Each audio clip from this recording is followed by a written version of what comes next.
Okay, today we're going to do a prophecy update. You know, the hardest thing I have to do each week is to come up with a title. And everybody expects me to come up with a title now. I could just call it Prophecy Update, but everybody says, well, what's your title? What's your title? So this week I'm going to call it Progressive Destruction, or another way of saying it might be Destruction by Progressives. And I think that's, you'll see, I think, be able to pick that up. Because this, and I think Martine Erdman and I are going to do a little interview talk this week about leftism and social justice and progressivism, which I agree with Dennis Prager that it is a religion.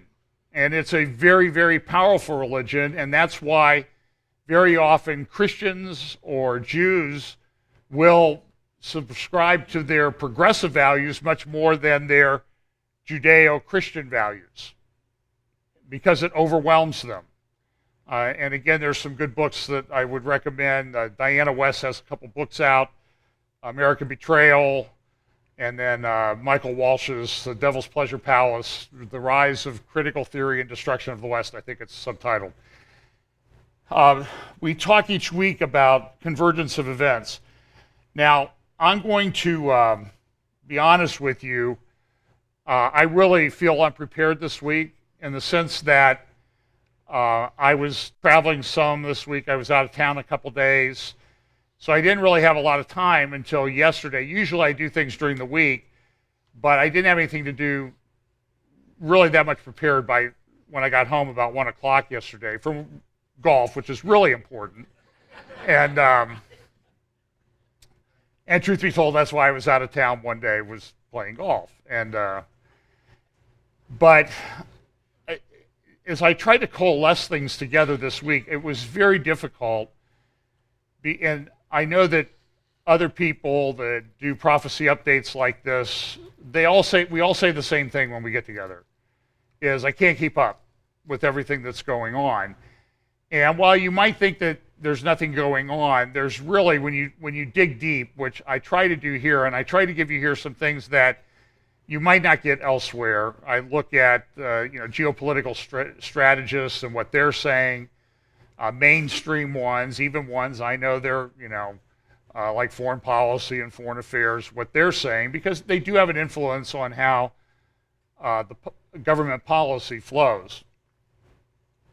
And this week was really difficult. I didn't sleep much last night. I woke up about 1:30. I got up at 3 or 2:45 and tried to really, then I got tired when I got up. So I was struggling to stay awake for a while. But we talk about this convergence of events each week, and this sort of a theme verse that we've come to a lot of times, 2 Timothy chapter 3, that in the last days, perilous times shall come, for men shall be lovers of their own selves, having a form of godliness, but denying the power thereof. From such turn away. So let's just look at some of these things. Most of this week, I'm going to focus on geopolitics and the havoc and chaos and destruction that's being wreaked in that area by many people who claim that they're solving problems, but they're only making things worse. But I think that's the state of the world, and we shouldn't be worried about it. We should know that this is the state of the world that Jesus prophesied, and Paul and Peter, that they prophesied that this is the way it was going to be coming up to the time of the end, and it was going to get progressively worse and worse. But Jesus told us that we shouldn't be driven by fear when that happens. But let's just look at some of the things sociocultural that are going on. Here's this, I saw this: baby born with 3 people's DNA is a success for controversial procedure. They took, I believe it was a Jordanian couple, and they'd had a couple children with birth defects that had died, and they wanted to have another baby, so they took some from here and some from here and mixed them together, and now they've had a child. And everybody thinks this is great. This couple that couldn't have a child or had lost their children now has a child. But there's a huge theological, let alone ethical, issue here that nobody ever seems to address, and people just seem to plunge forward with this progressive thought that we're just going to make everything better. We can help evolution along now because really we're like God. We have that much control. And I do think this is very much Tower of Babel type stuff. This was reported at LifeSite News. The French government is announcing plans to criminalize websites that oppose abortion. So if you tell the truth about abortion, and why do they have to do this? What you need to understand is that the term progressives, like one of our candidates proudly claims that she is, I think you probably know who that is, for president, that we're so much more enlightened than the rest of you. We know so much more. But what do they try to do? They try to suppress information all the time. So now when people tell the truth about abortion, and this is why they have to shut this down, is because women have abortions and they have psychological problems resulting from those abortions. They don't want that information to get out because it doesn't fit their narrative. And so Cecile Richards, a very attractive woman, runs around touting how great Planned Parenthood it is. They get, $500 million in funding from the government, and they perform hundreds of thousands of abortions each year. And she's touted as this great figure for humanity. And she's a destroyer. That's the problem with progressivism, is ultimately it destroys. It doesn't build up, it destroys. And so you see week by week by week, and I say this because I do think that this leftism, progressivism, plays very much into the religion and politics of a coming world leader that's going to say that he has all of the problems. And we know that he won't. He may be able to make it seem okay for a very short period of time. He may be able to lie and tell people, like our president is prone to tell people, that it's better than it's ever been in the world. This is the greatest time to be alive. Well, maybe there's a couple places on the world. Maybe 5 billion of the people, 7 billion on the planet are having problems. But, for the other 2 billion, it's really pretty much okay. It's the same lie that you hear China, the great progress of China and their great growth. Well, they have 1.4 billion people, but over 1 billion of those, probably 1.1 billion, live in some of the worst poverty conditions on the planet. It's not even a fourth of the country that participates in this supposedly great economy. And so they have enormous problems, and they're really on the brink of disaster. This is another headline: world trade stalling after a great run of growth. One of the main problems area right now is Germany. We always think of Germany as this great economic engine and that type of thing, but they have massive problems. They are very much tied to an export economy. And so if GDP in Europe contracts by 10%, the German economy goes down by 5% because half of their GDP is tied to exports. And so if people in Southern Europe is really in a depression that is equivalent to or worse than the depression in the United States back in the late 20s and up and through the 1930s. Now, you never hear that. Why? Because progressives don't give you the truth. And you have to dig and dig to find this. So Deutsche Bank is on the verge. They think of collapse. It's really improved its balance sheet quite a bit since 2008, but it still has massive problems. And now the Department of Justice is threatening them with a $14 billion fine. That will collapse the bank. Once it collapses the banks, other banks will fall in Europe. And Europe will be in a major financial crisis. Now, will that happen? I don't know. I think people have been very clever at keeping the economy going, but it is very much fluff in a lot of respects. We live here in a very prosperous, growing area, and so we're a little bit masked to it, but I'm telling you, I do foreclosures all over the states of Ohio and Indiana, and I can tell you I did a foreclosure on a 12,000 square foot building, and it sold 12,000 square feet. That would be a pretty big house, right? It's about a fourth of an acre in size, and that building sold for $28,000. over in Dayton. Now, I would defy you to go out and buy carpet to recarpet 12,000 square feet for that amount of money. But that was a building, parking lot, kitchen area. I mean, that was the whole kit and caboodle. And this is happening all over the state of Ohio in some areas. Other areas are doing pretty well. But there's this feeling among some people, talked to an economist type the other day, and he thinks that real estate values might ultimately in 5 years be 20% what they are now. So who knows? Maybe they won't be. Maybe they'll be very clever and they'll figure out how to keep printing money and faking it. This is something that's very troubling. Jim Comey's blind eye. He went to Congress this week. I was going to play some clips, but I just don't have time. You can find them online. He's a disgrace. He's an embarrassment. He should resign. I don't know what happened to him. Early on in the Clinton email investigation, which is really a national security issue, I thought that he would do the honorable thing. If the Department of Justice decided not to prosecute, he would resign in protest because he was an honorable man. Well, what did he do? He decided that they shouldn't be prosecuted. And each week, almost every Friday, more and more information comes out, more and more emails, and nothing is done, nothing will be done. And he said essentially to some questions of Trey Gowdy and some of the other representatives the other day in a hearing, he's not going to reopen the investigation, even though things have come out. And for example, this article in the Wall Street Journal by Kimberly Strassel on Friday, Jim Comey's blind eye says that they gave immunity to Cheryl Mills.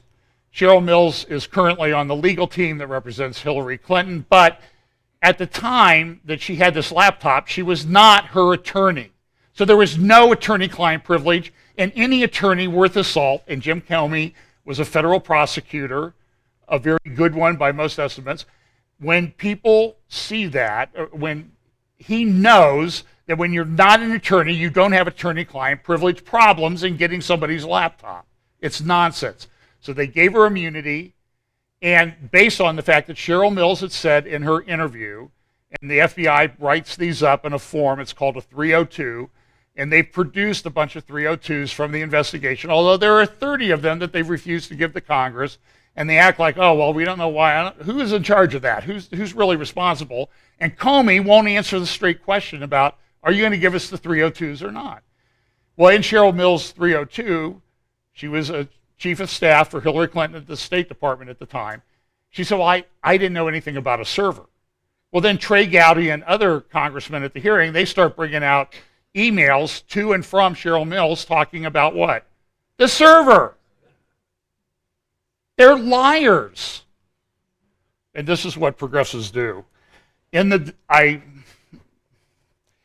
feel like I'm stepping into a minefield now to even bring up the debate or this argument or this problem. I would highly recommend, well, I'll try to give Brian the links for the City Journal article of Heather McDonald. If you want to understand a lot about the crime problem in the United States right now and how it's growing and how it's becoming worse and the progressive lies that are told about it, read Heather McDonald. She actually did a Prager University 5-minute video. You should watch that. It will be very instructive. And this one's very instructive. And she said Hillary Clinton lied about the racial bias of police in the debate the other night. Now, look, we all know there are bad policemen, right? And she points out, though, that people were concerned when they were doing stop and frisking in New York, and I don't want to get into debate about whether it's constitutional or not. The courts have pretty much held that it's constitutional. One judge ruled it was unconstitutional in New York, Sarah Scheinlin. Don't know if she might be on senior status now. A fine judge, but she looked at it from a purely racial point of view, and she said, well, because whites make up, I think 40% of the population of New York City, 40% of the stop and frisk incidents have to be for white people. But what Heather McDonald tells you is that if you look at homicides in New York, 98% of them are committed by blacks and Hispanics. That's a fact. That's a statistical fact that cannot be challenged. So, yeah, 98% of the stop and frisk stops were of blacks and Hispanics. Now, people don't like that, and I understand that. I'm just telling you a fact that there's a reason why it happened that way. So in some neighborhoods, which are very high crime neighborhoods, 99% of the stops were of black people because 99% of the crimes in that neighborhood are committed by blacks. And we have this huge problem in our minority, some of our minority and poor communities, and it's not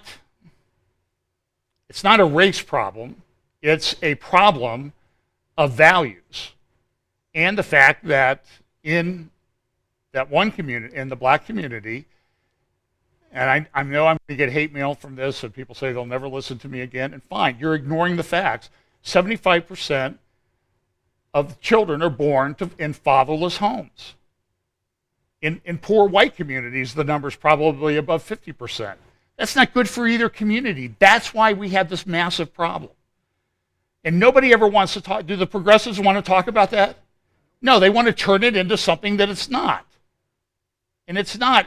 Look, when you commit violent crime, if you get caught and convicted, you go to jail. And it's a crime problem. It's not a race problem. And you can try to make it a race problem all day long if you want, but it's not. Now, that's not to say there aren't biased, prejudiced cops and that type of thing. I'm not saying that. But by and large, we know what the problems are.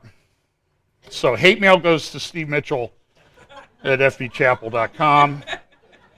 Or look up his father. He's here today, so he's retired. He has time to deal with it.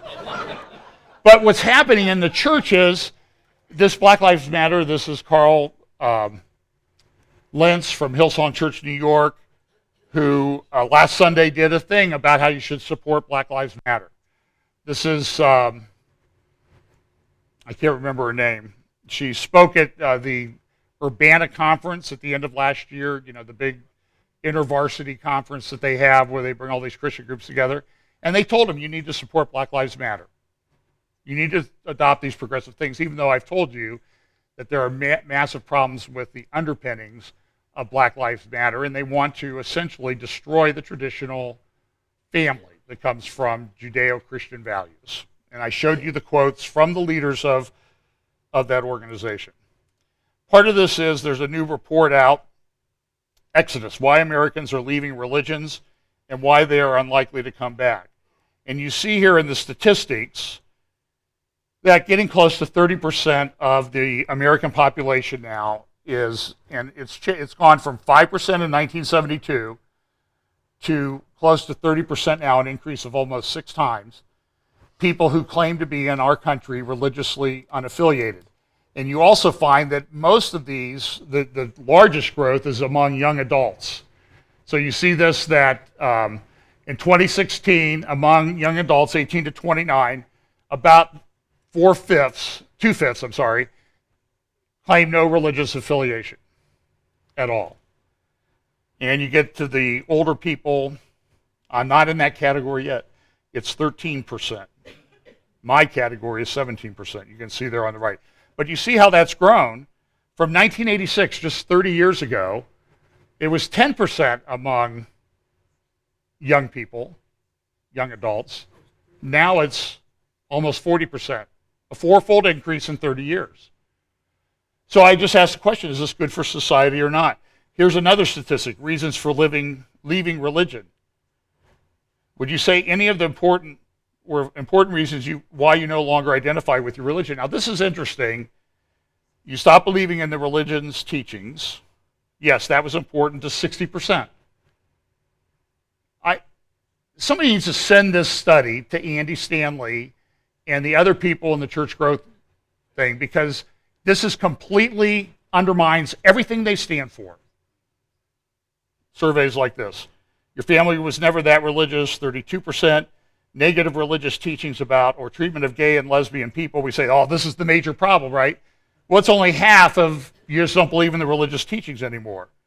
clergy sexual abuse, a traumatic event in your life, and your church or congregate, you always, what do you hear from people like Andy Stanley? You're scaring the kids, stop focusing on politics, stop talking about, well, that's only 16% of the people that have left. So it's not, so they don't even, so the evangelical progressives, they don't look at the facts either. And they're as bad. And so this progressivism, you see how it just undermines everything. Religiously unaffiliated express more negative views of religion. That's true. You can look at these. You can stop the thing and look at them. How important is for you, for a presidential candidate, to have strong religious beliefs? All Americans, 30%. White evangelical Protestants are 55%. Unaffiliated, they don't care. It's not that important to them. So only 9% of them think it's very important. 3/4 of them think it's not too important to not at all important. This was an article from Washington Post the other day.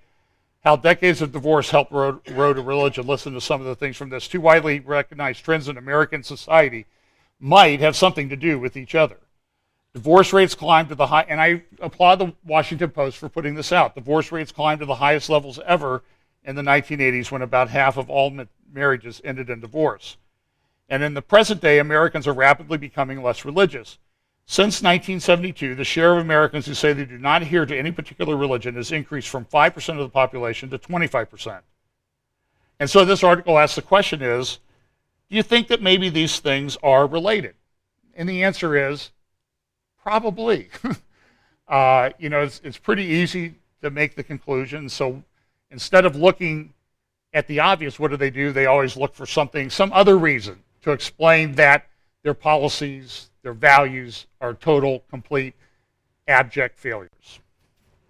So now let's look at geopolitics. And we're going to rock and roll through this.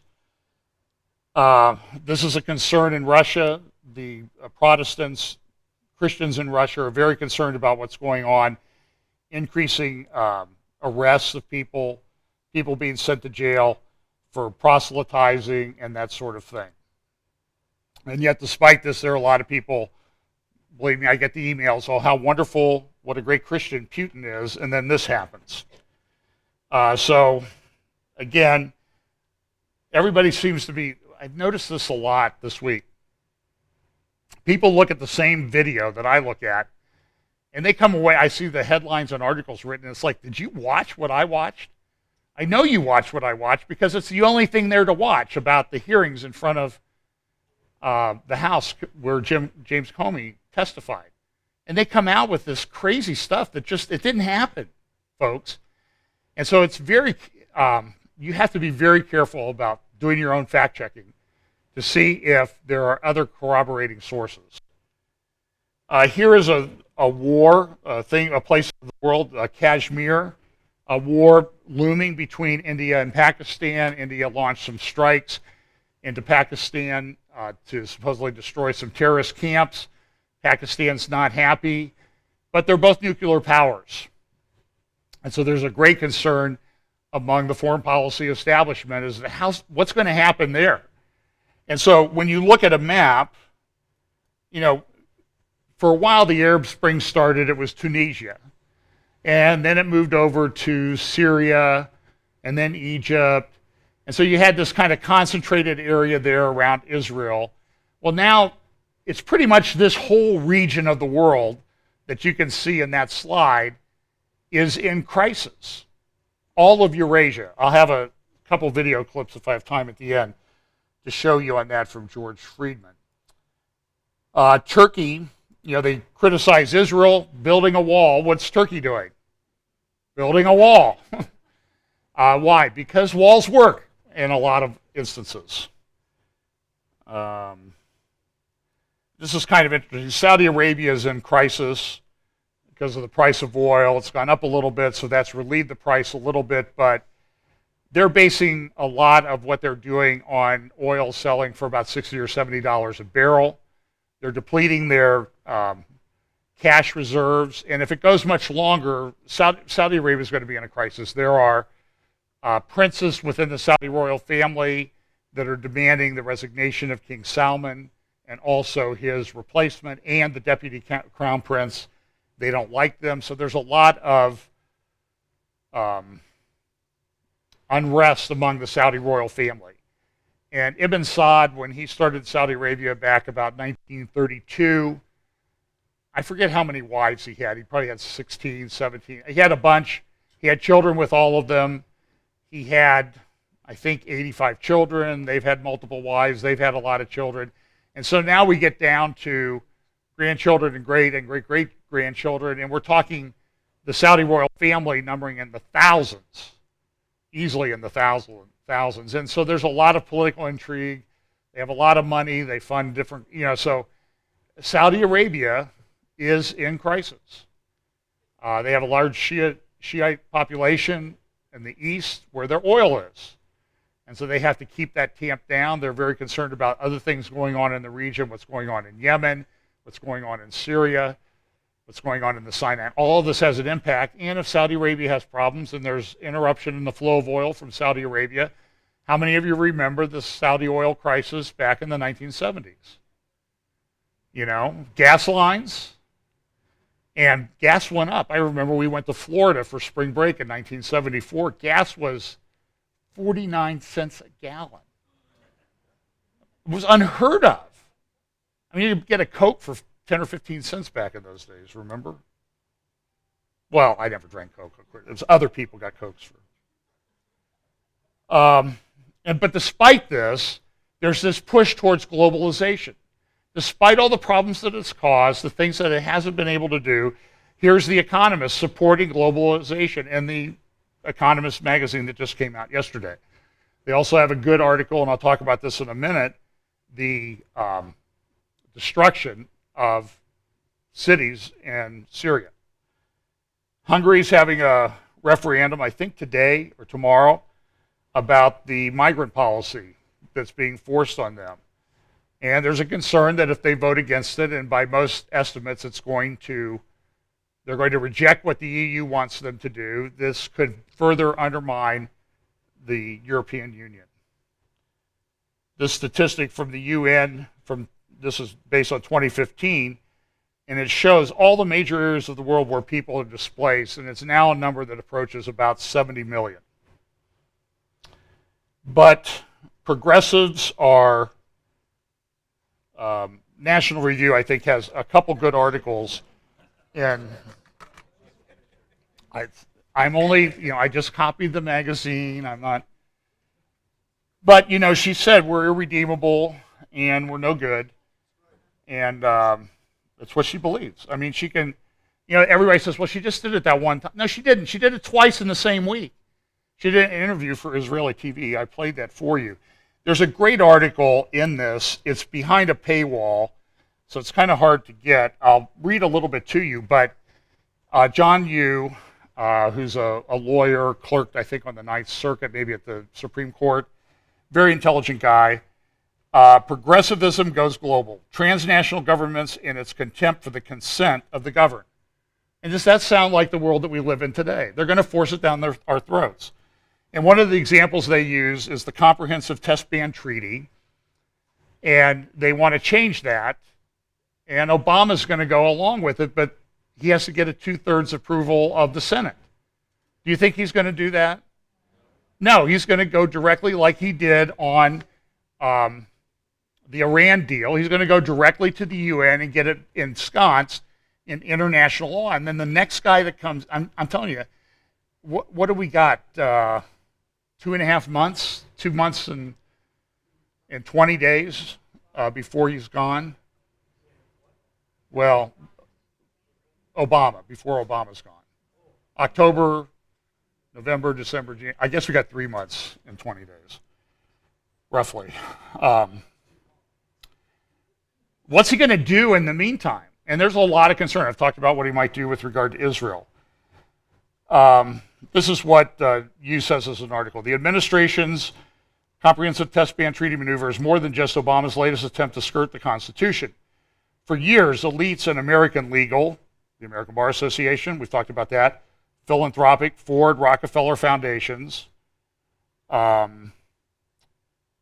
academic, the NYU Center for Global Affairs, corporate, Davos conferences, NGO, Human Rights Watch, and Foreign Policy Council on Foreign Relations circles, American legal circles, have promoted the concept that global problems require global solutions, and therefore the need for ever-expanding, what? Global governance. And does this sound like it fits into the Bible prophecy scenario of a coming world leader? Yeah, it does. What is the transnational agenda? A Council on Foreign Relations working paper on democratic internationalism published by John Eikenberry and Daniel Touting shortly after Obama's re-election outlines the goals. The authors call for, guess what? Social and economic equity associated with social democracy based on progressive pragmatism as articulated by John Dewey. By the way, if you want to understand more about this, get Martin Erdman's book on global governance and the rise of that back in from about 1919 to 1945. It will give you a very good foundation. They also argue that building progressivism in one country will not work. Specifically, in order to reverse the policies of Reagan-Thatcher fundamentalist capitalism, the forging of transnational democratic progressive alliances will be necessary. At the turn of the 20th century, progressives led by Woodrow Wilson, this sounds like they were reading Martin's book. At the turn of the 20th century, progressives led by Woodrow Wilson created the modern administrative state. It expanded during the New Deal and upended the constitutional separation of powers and federalism. The administrative state effectively made laws and issued judicial rulings through overarching regulations and thereby weakened the principle of government by consent of the government. So don't tell me there's not much of a choice in this election, okay? I'm sorry, there is. They envision an administrative state run by Americans. And I would say they got the guy in charge now who was steeped in that training. The geopolitical wrecking ball that we call our president. So, but this is not the way the United States was founded. And so now we have really a constitutional crisis in whether, if Hillary wins, it's over. Okay, I think that's just the best way to say it. Great article in the American Thinker. It says this, for the last few months I've had a question in my mind, just what is George Soros up to? Because I could not understand why a great capitalist speculator, a financial operator who makes the Koch brothers look like altar boys, would be interested in funding a lefty activist group like Black Lives Matter. It didn't compute, but now I understand. No doubt you readers have already figured out, alas, I'm not so smart. And it goes on to talk about a lady, I can't remember her name right now. She was an advisor in the State Department under Hillary Clinton. She's an international lawyer. Her idea is that the global administrative state would work through the coercive power of vertical government networks.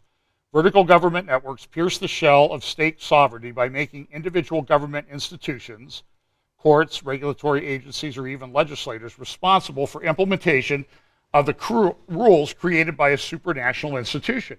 And this is happening at the Supreme Court, where when they're making decisions, they're looking at international law and not American legal tradition. And so it's already happening. And I see that I didn't get my slide done here. How do the globalists do this? It's obvious. They divide and conquer. They set the people in each nation state against each other. They divide them up by class, by race, by gender, by tribe. Black Lives Matter, La Raza, Human Rights Campaign, CARE. With one thing to rule them all. But first, the globalists ascend Mount Olympus. They need to pierce the shell. This is a picture of the lady that I'm talking about. They need to pierce the shell and destroy the prestige and the power of the nation state. Otherwise, the national governments will still have the power to tell the globalist gods to go pound sand. And it's a problem. Well, let's look at Israel in the Middle East, I think, for most of the rest of this morning. Shimon Peres passed away. He was a founding father of the modern state of Israel. He was the last of the ones that were there at the beginning. He's the last surviving member. He passed away at 93. He had a stroke a couple weeks ago. He has, though, over the last number of years, he had become very progressive in his orientation. And he was totally committed to this two-state solution. And I could go and play you the videos. Actually, by the way, he had the stroke on the 33rd, let's see. No, it happened in I'm trying to remember when Oslo happened. It was on the 23rd anniversary of the signing of the Oslo Accords on the White House lawn in Washington on September 13th, 1993. And I have the videos, I've played them here, of Clinton and Hillary Clinton and all the same people. They're just older, you know, walking with canes and stuff now, but they're the same progressive people that were involved in 1993 are still involved, and they want to come back. They want to take another shot at it. Because why? Because their destruction of the American experiment is not yet complete. They want to do it. They want to get the globalists in. And Shimon Peres, sadly, he didn't finish well. It was a massive security operation as they brought people, you know, he laid in state. Obama was there. Clinton was there. A huge number of head of states, far more than had come to recognize another founding father of Israel, Ariel Sharon, when he passed away 2 years ago. Because why? Because Peres was a voluntary progressive. He was something that he adopted on his own. Sharon had to be forced into it on a couple of occasions. Interesting thing, the president's remarks, when they came out, you went to the website, remarks by President Obama at memorial service for Shimon Peres, Mount Herzl, Jerusalem, where? Israel. Uh-oh. Got to get the editors in, got to change the website. And so now they take it, and now when you look at it, it just says Jerusalem. Because our State Department can't understand that any part of Jerusalem, even Mount Herzl, is actually in a place called Israel. That's just not something, and so this is typical progressivism. You ignore the facts that are staring you right in the face, that are obvious to everybody else, that exercises even a little teeny tiny bit of common sense. You've had common sense beat out of you in your leftist progressive universities and education programs and PhD programs. One solution, the Atlantic, Jeffrey Goldberg, a progressive, suggests that maybe we could get this peace process done again by getting Bill out of the House when Hillary gets elected. Caroline Glick has a great article, Ending the Palestinian Exception. Don't really have time to go into too much of it. It was in Tuesday's Jerusalem Post. She does make these notes. In his speech before the UN General Assembly last week, PLO and Fatah chief and unelected Palestinian Authority President Mahmoud Abbas said many things to drive home the basic point that he is not interested in peace with Israel. He is interested in destroying Israel, but one particular demand stands out. It stands out because it is new. It stands out not because it is new. It isn't new. Abbas says all the time, and his advisors say it all the time. They say it to Palestinian and international audiences alike, and it is always met with support or at least sympathy. And by the way, they have pictures, I could show you the video, of people lining up in Israel to shake hands with Mahmoud Abbas. He came to Peres's funeral. He was actually photographed shedding a tear at the funeral. He may have liked Peres, but this man stands for the destruction of the state of Israel. He doesn't care about a Palestinian state one whit. His goal, the goal has always been of that organization and that government has been to destroy the state of Israel and the Jews that live in it. Abbas demanded, here's what he said, Abbas demanded Israel stop arresting Palestinian terrorists and release all Palestinian terrorists from its prisons. That is, he demanded that Israel allow thousands of convicted terrorists to walk free and refrain from doing anything to interfere with terrorists engaged in planning and carrying out the murder of its citizens. It's important to consider what Abbas's demand for free-range terrorists says about him. It is important to ponder that what the fact that the overwhelming majority of Palestinians are partners in this demand says about them as a society. And it is worth pondering as well the strategic rationality and moral stature of a U.S. government that what? Supports this position.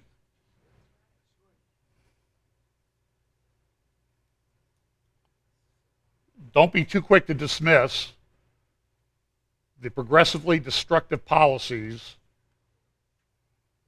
of Obama from their connection to the destruction and racial tension and everything that's going on in our country now. I think they're connected. From the time it was created by Ahmed al-Husseini in 1920, Palestinian identity has been about the negation of the Jewish national liberation movement, Zionism. And since Israel achieved independence in 1948, the Palestinians themselves, by their collective dedication to annihilating the Jewish state, hence their support for terrorists who kill Jews. Rather than build roads, the Palestinian Authority and Hamas pay people to kill Jews. The more Jews you kill, the more money you receive. They can maintain this policy because the U.S. and Europe, and is Europe having some problems within their societies right now? Do you think that there's possibly a connection because of what they're doing to Israel? Draw your own conclusion. The more terrorism they commit, the more headlines the Palestinians receive, and the more headlines they receive, the more money they are paid by the UN and Western governments to advance the cause of the two-state solution. In other words, U.S. support for so-called two-state solution, like the international community support for it, is really just a means of discriminating against Israel. It does not advance the cause of peace or justice for Israelis or for Palestinians. It merely empowers terrorist gangsters to kill Israelis and extort both the Palestinians and the international community.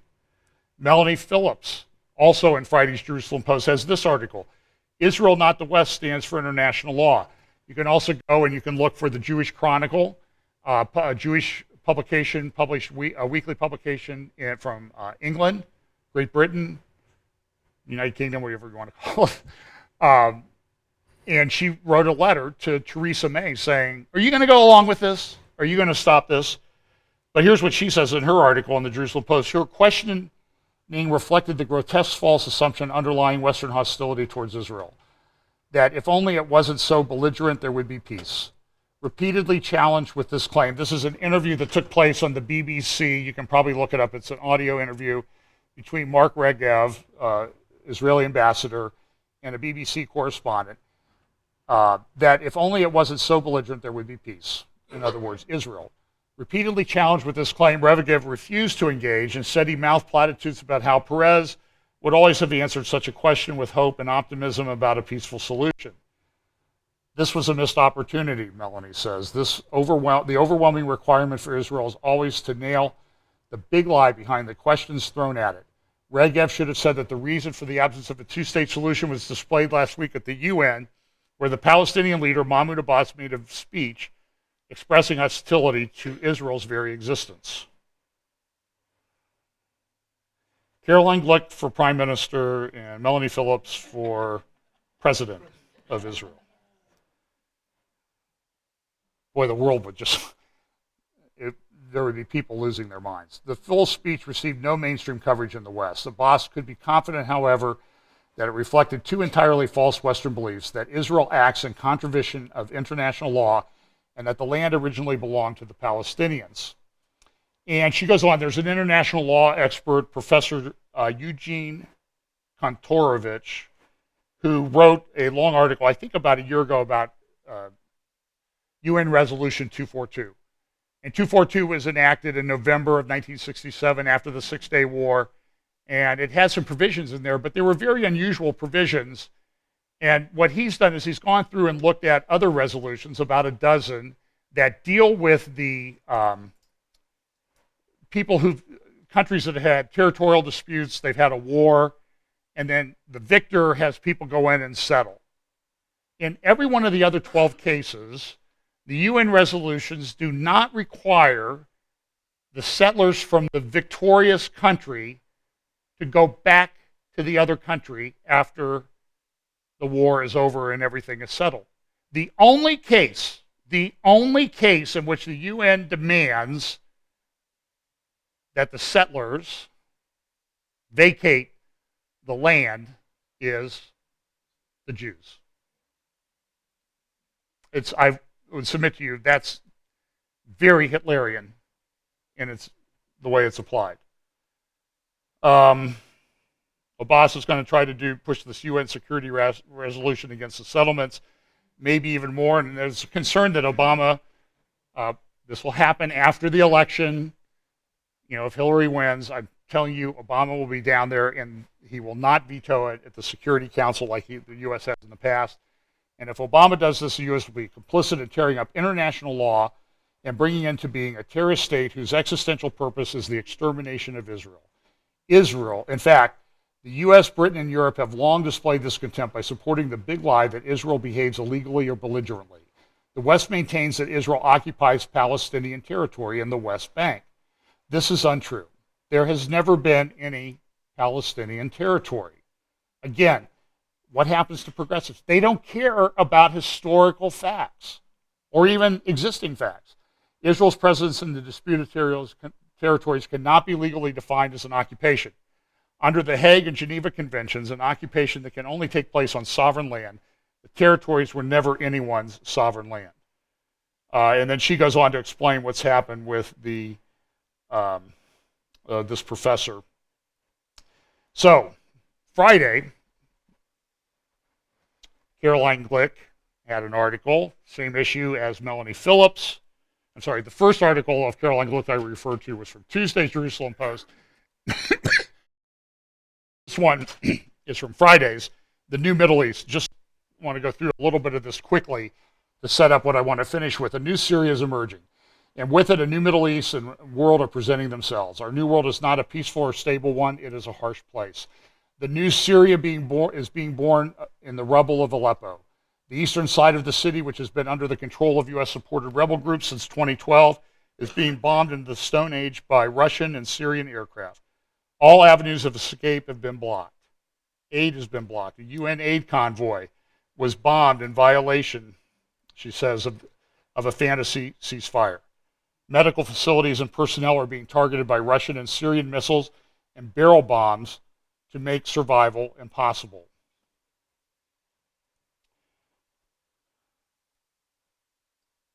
It is hard to assess how long the siege of eastern Aleppo by Russia, its Iranian Hezbollah partners, and its Syrian regime puppets will last. But what is an all but foregone conclusion now is that the eastern Aleppo will fall. And with its fall, the Russian, Iranian, Hezbollah, Assad axis will consolidate its control over all of western Syria. And we all play this game that there's like actually a country called Syria anymore. There isn't. There's no country called Iraq anymore. It just doesn't really exist. We pretend that the map hasn't changed, but the map has. She goes on to say about when Russian President Vladimir Putin agreed to join the fight, he and his generals soon recognized that this matter of fighting ensured perpetual war. So they changed tactics. What they were doing is they're playing cat and mouse games. And there should be some comfort in the fact that Russia sends in this massive military force, at least 100 airplanes and that type of thing. And not that much has changed on the ground in terms of territorial control. But here's what she says. The new strategy involves speeding up the depopulation and ethnic cleansing of rebel-held areas. The massive refugee flows from Syria over the past year are a testament to the success of this barbaric war plan. The idea is to defeat the rebel forces by destroying the sheltering civilian populations. And here's a little testimony from, there's a video in the next slide, guys, from General Breedlove, who was head of NATO. He testified in front of Congress late last year. And together, Russia and the Assad regime are deliberately weaponizing migration from Syria in an attempt to overwhelm European structures and break European resolve. And he's right. Here's a little bit more of his testimony. Again, I look at what I see in capabilities and capacities, and then I determine intent. So what I have seen in Syria, in places like Aleppo and others, are what I would call absolutely indiscriminate, unprecise bombing, rubblizing major portions of a city that do not appear to me to be against any specific military target, because the weapons they're using have no capability of hitting specific targets. They are unguided, dumb weapons. And what I have seen in the Assad regime from the beginning when they started using barrel bombs, which have absolutely no military utility. They are unguided and crude. And what are they designed to do is terrorize the public and get them on the road. Later, Assad using chlorine gas and other chemical type approaches to these same barrel bombs. Again, almost zero military utility, designed to get people on the road and make them someone else's problem. That I think what he said is playing out. There were barrel bomb attacks this week. Here's a little drone view of Aleppo. This was taken about 6 months ago. The destruction is far worse now, but I think what you'll see is that just these massive portions of the city just completely destroyed. And this was the largest city in Syria. It was an economic center, and it's gone. And it's about half of the city looks like this, easily. And that's a city that had probably over 2 million people, bigger than Columbus, Ohio, metropolitan area, to give you some idea. So imagine half of Columbus, Ohio being gone and half the city having to go someplace else because you can't live there. There are scriptures that deal with this. Isaiah 17:1, the burden of Damascus. Behold, Damascus is taken away from being a city, and it shall be a ruinous heap. The cities of Eror are forsaken. They shall be for flocks, which shall lie down, and none shall make them afraid. The fortress also shall cease from Ephraim, and the kingdom from Damascus, and the remnant of Syria. They shall be as the glory of the children of Israel, saith the Lord of hosts.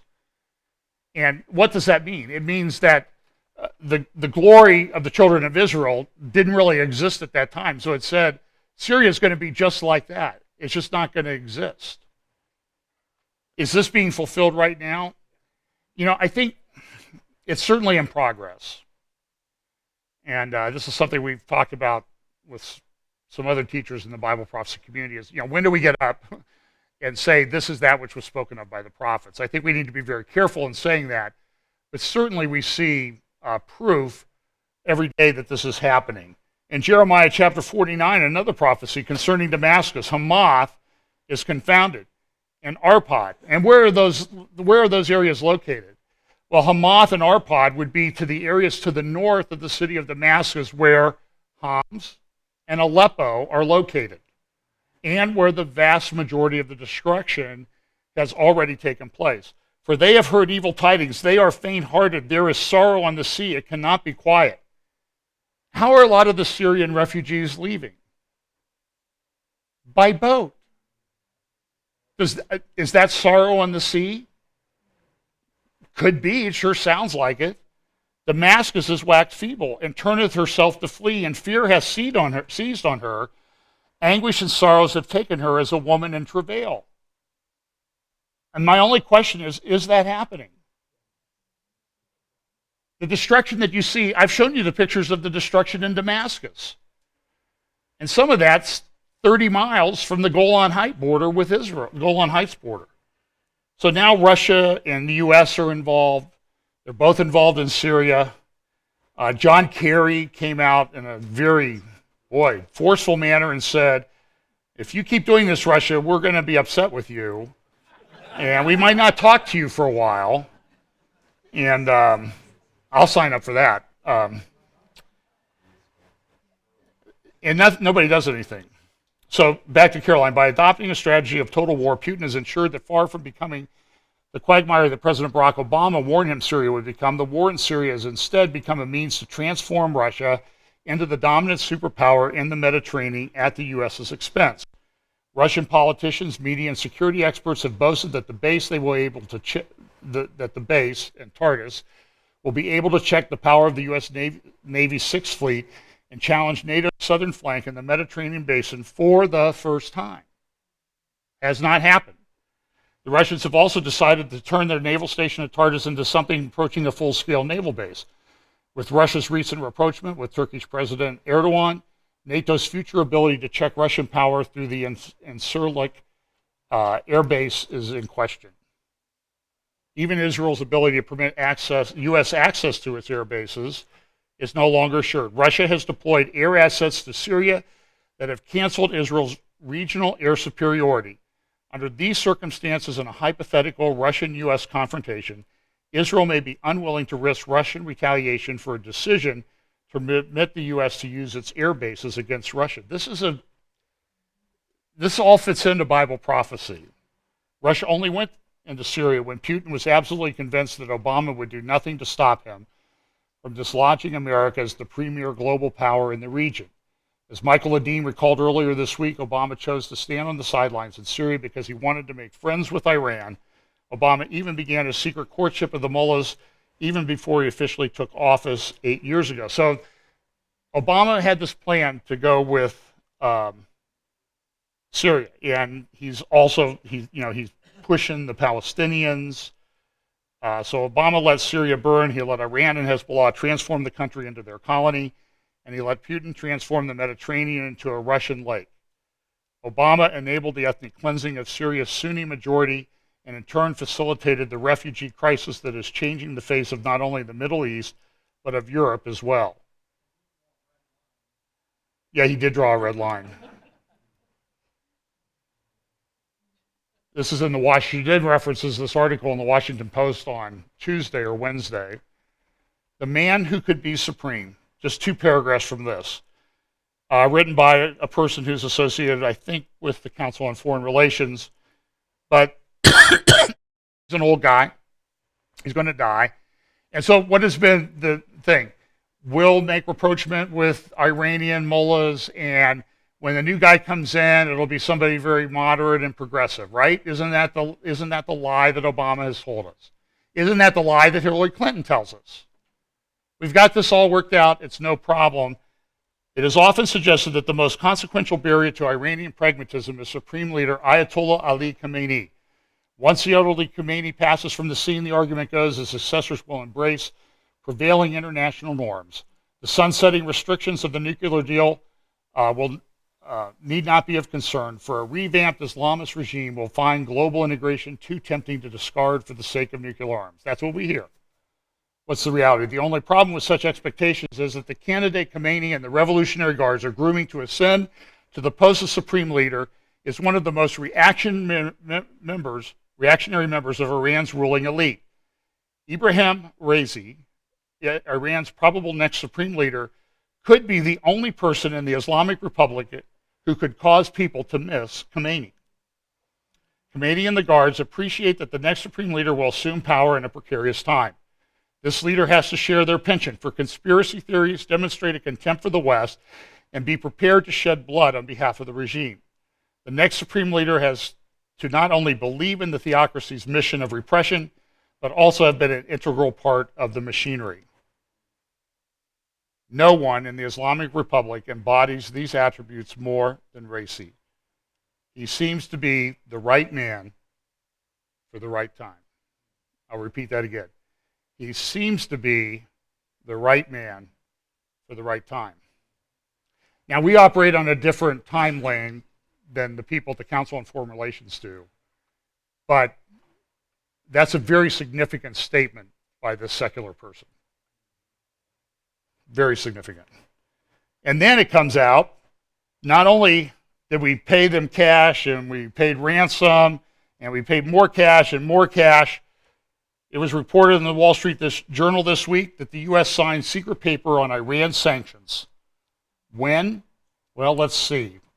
The Obama administration agreed to back the lifting of United Nations sanctions on 2 Iranian state banks blacklisted for financing Iran's ballistic missile program on the same day in January that Tehran released 4 American citizens from prison, according to U.S. officials and congressional staff briefed on the deliberations. UN sanctions on the 2 banks were initially to be lifted until 2023 under a landmark nuclear agreement between Iran and the world powers that went into effect on January 16th. So the agreement goes into effect on January 16th, and then the next day, they lifted the sanctions that were supposed to last for 7 more years. And this just came out. Oh yeah, we forgot to tell you guys in Congress about this, but you know. So,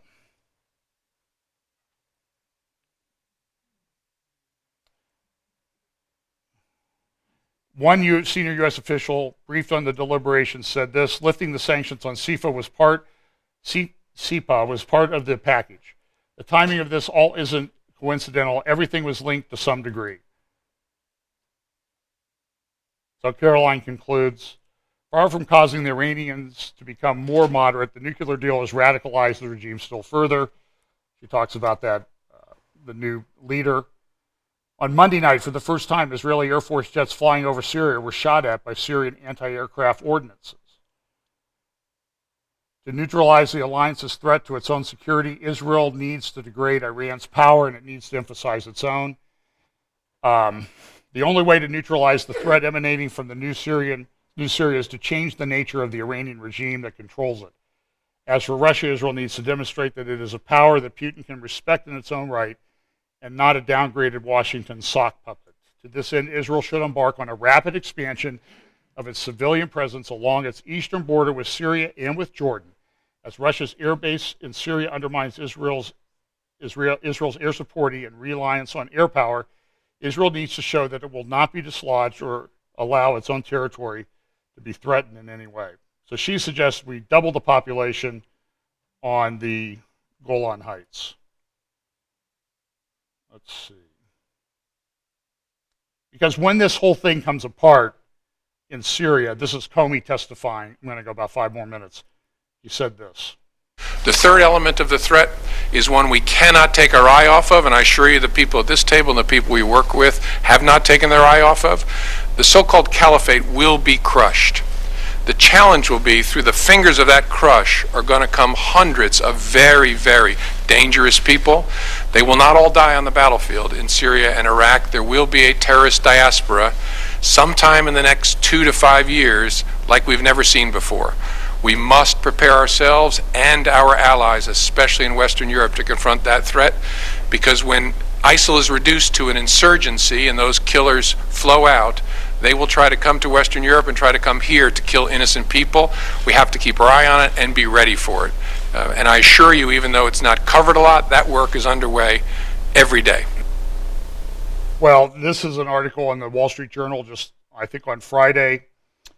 Fear of the Shiite crescent after the Islamic State, from the point of, and it goes on, it talks about the Arab regimes like Saudi Arabia. They're concerned, they're Sunni, they're concerned about the expansion of Iran, and they're concerned what happens if the Islamic State is effectively destroyed geographically. Let's see. Here's a key paragraph in the article. Many Western officials see these Shiite militias, which currently refrain from attacking Western targets, as an undoubtedly preferable alternative to Islamic State's murderous rule. And some of the groups operating in Iraq indirectly coordinate with U.S. air power. But that isn't how those militias are viewed in Riyadh and other Gulf capitals. Abuses committed by Iranian proxies in Sunni areas are just as bad as those of the Islamic State, argued Prince Turki al-Faisal, the former head of Saudi intelligence and a nephew of the current king. The West, he added, fundamentally misunderstood Iranian intentions in the region. It's wishful thinking that if we try to embrace them, they may tango with us. That's an illusion. And I have no love for the Saudis, mind you, okay? I mean, you see some of the videos coming out of Saudi Arabia. Fears over a Shiite crescent of Iranian influence in the Middle East aren't new. They were first aired by Jordan King Abdullah in 2003. Iran's power is spread further afield than before in terms of direct military power. We have never had so many Shiite militias operating in so many different areas and fighting in traditional Sunni strongholds, said Andrew Tabler, a fellow at the Washington Institute for Near East Policy. And now, a new front line seems to be opening up, and guess where this is? Right on the border of Israel, Jordan, and the Golan Heights. It's a problem. Let's see. I got to finish this. So the destruction of Aleppo is pretty much complete. It doesn't really exist. It's been brutal. Assad was interviewed recently and said, no big deal. You know, I'm not changing. Why should I change? And why should he? George Friedman, I don't have time to play this week. I'll do it next week, but he has a great article on geopolitical futures. He's secular, not a believer, but he's a good thinker, kind of center of the road politically, I think. And he's a pretty good analyst, and he has said things about how how things are unfolding. I mean, he has said that Turkey was going to rise, and he thinks there will be another reiteration of the Ottoman Empire in some fashion. I personally think that has some validity in the prophetic scriptures. And so I only point it out because, he is a good thinker, but he says, look, this is essentially what he says. He has well, here's the intro to his thing, and I'll finish with this. There is a global region that is destabilizing in a way not seen for over 70 years. Of the 7 billion souls alive today, 5 billion of them live there. From a Russia increasingly asserting itself, to China engaging in reimposing dictatorship, to the European Union disintegrating and the Middle East's borders dissolving, this part of the world is drowning in crisis. Just 20 years ago, this would have been unthinkable. Who could have predicted the Ukraine crisis? That the EU would lose a key member? That gates would be slamming shut on Europe's proudly open borders? Or that Russia and the US would be hurtling toward another Cold War or worse? Well, you can find that online. Crisis and Chaos. It was done with Maudlin Economics, Maudlin Economics. I'll try to put a link to the video if it's still available. I think it's very much worth watching. It's only 30 minutes. Friedman's able to do in half an hour what I can't accomplish in a long time here. So look, this is all fitting into the prophetic scriptures and the prophetic plan. This, I increasingly, I always harbor a little bit of doubt. Is this really it?